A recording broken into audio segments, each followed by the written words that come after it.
Arofatdan uzoq kutilgan premyera Elyorbekni azoblash xizmati savollari bilan. Elyorbek Melboyev uchun hayotda kuch nimada? Kuch yashashda, ota-onamizni hayotligida. Hayotda nima shirin siz uchun? Hayotda men uchun diydor shirin.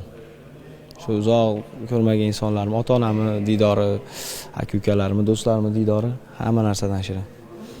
Elyorbek Melboyev tanqidlarni qanday qabul qiladi? Bunday qilib.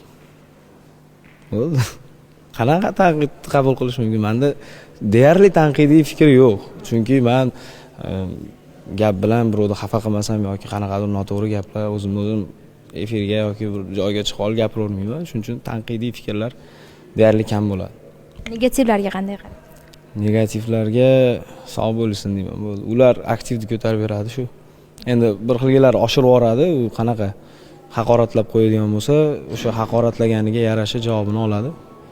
Hamma tomonlama.